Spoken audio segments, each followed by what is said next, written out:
Buenos días, profesor. Buenos días, compañeros.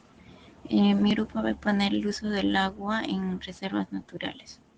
Para empezar, ¿qué es una reserva natural? Una reserva natural o reserva ecológica es un área protegida de gran importancia, manejada por instituciones privadas o nacionales, con fines de conservación y proveer oportunidad de investigación y educativa. Puede ser de uso indirecto o directo. Entre las principales reservas naturales que contamos que 53 de las áreas naturales protegidas son de gran importancia del ciclo hidrológico por estar ubicadas en nacientes de agua o cabeceras de cuenca.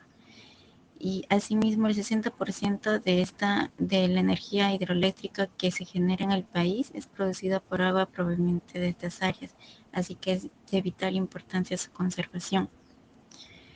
Entre las principales reservas que podemos mencionar es el Parque Nacional del Huascarán, que está ubicado en el departamento de Ancash, que protege la cabecera de la cuenca del Santa. También podemos mencionar el Parque Nacional Yanachaga de Chemillén, ubicada en Pasco, que conserva las cuencas de afluentes de los ríos de Palcuzu, Huancabamba y Posuso. Asimismo, la Reserva Nacional de Salinas de Aguada Blanca, ubicada en Arequipa, que protege la cuenca del Ocoño. Nos hacemos la incógnita de cómo afecta el cambio climático a estas reservas.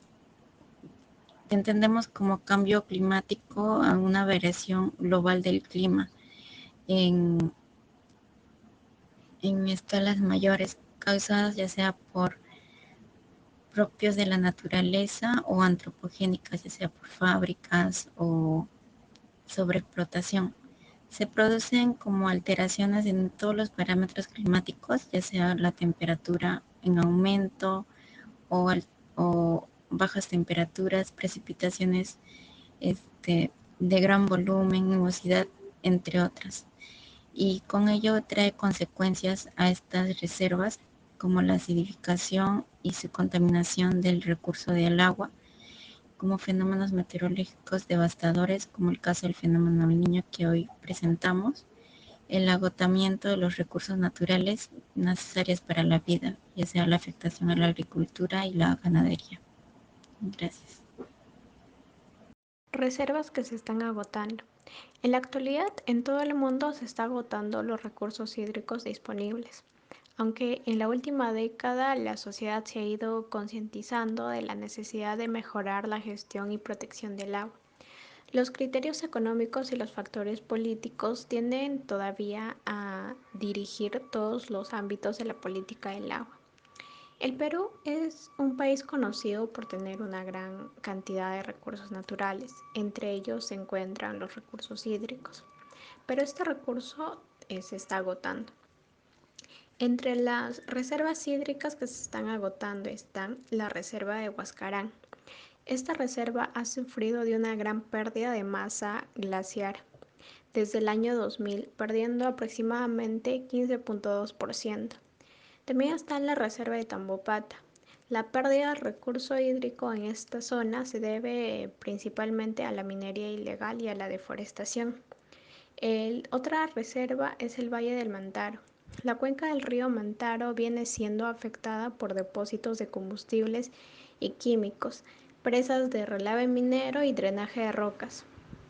Por último está el lago Titicaca.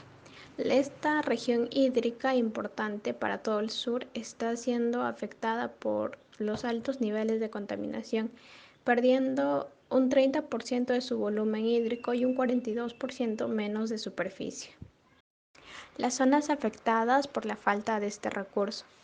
Se sabe que el recurso hídrico se usa para diversos fines, pero nuestras reservas naturales principalmente sirven para abastecer de agua potable a otras zonas cercanas a las reservas naturales. En esta parte tenemos tres regiones importantes que están sufriendo por la falta de este recurso. Tenemos primero a la región Lima, que sufre de un acelerado y descontrolado crecimiento poblacional, lo que ocasiona que la llegada del agua sea tardía, ya que las zonas son de difícil acceso para la instalación, por ejemplo, de tuberías.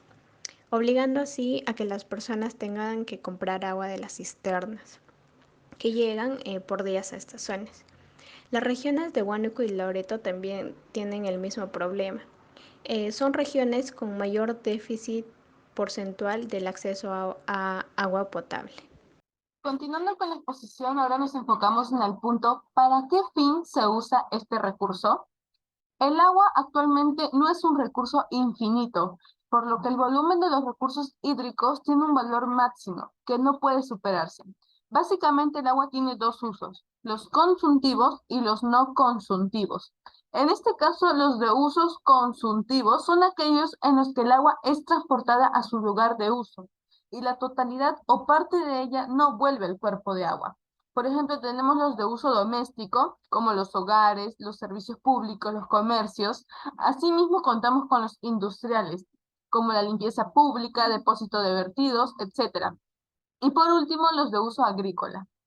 En la otra parte tenemos lo que son los de uso no consumtivos, ¿no? Los cuales suponen una utilización de agua. El agua que se utiliza es devuelta posteriormente al medio del cual ha sido extraída, aunque no al mismo lugar.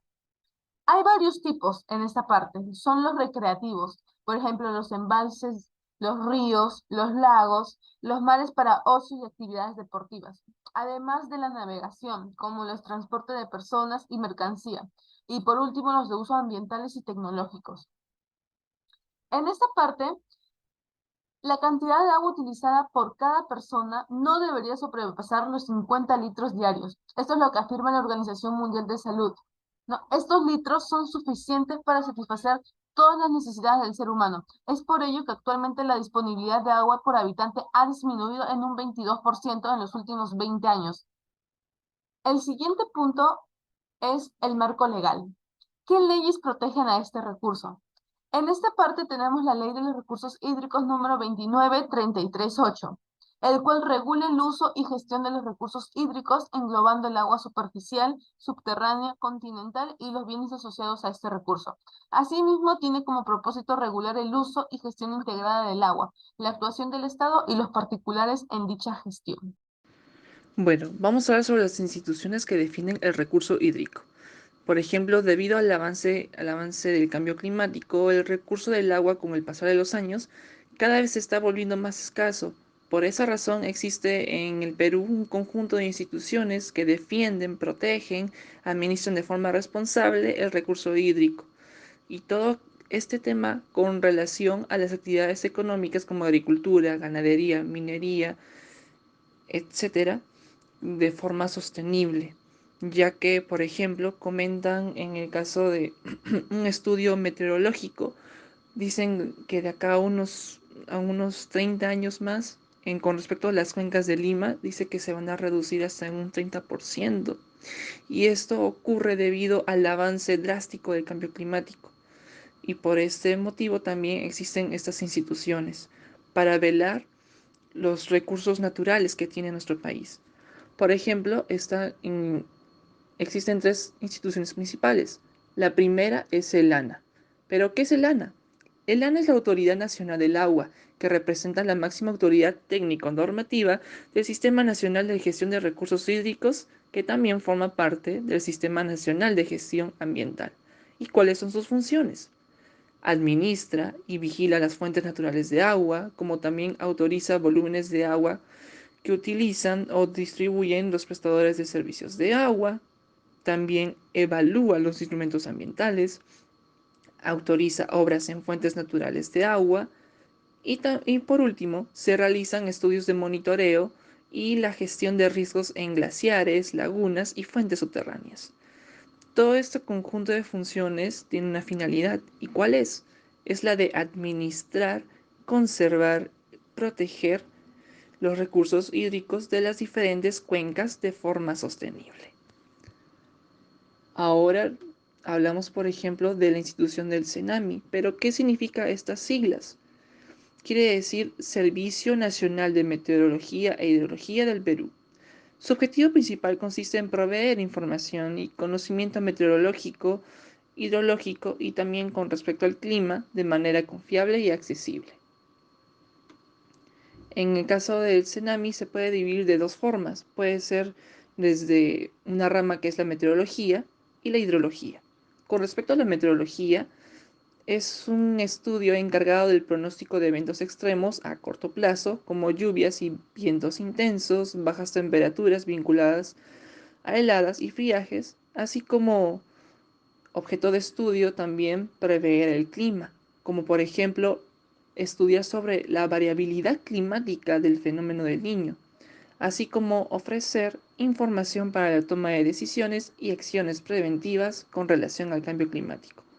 Mientras que en hidrología realizan el monitoreo de los recursos y predicción hidrológica, como por ejemplo pueden monitorear sequías y los impactos del cambio climático en los recursos hídricos. Y por último está el INMARPE. ¿Y qué significa INMARPE? Significa Instituto del Mar Peruano. Se encarga principalmente de estudiar el fenómeno del Niño y todas las causas relacionadas a este fenómeno, con el fin de lograr una mejor comprensión del mismo, poder ofrecer predicciones de cómo prevenirlo a la población y determinar sus probables consecuencias.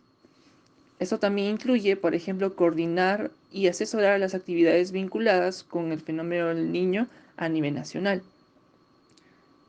Y también otra función del IMARPE es emitir informes técnicos de evaluación y pronósticos de las condiciones atmosféricas, oceanográficas, ecológicas, etcétera, que permitan mejorar el conocimiento con respecto al fenómeno del Niño para una eficiente y eficaz gestión de riesgos.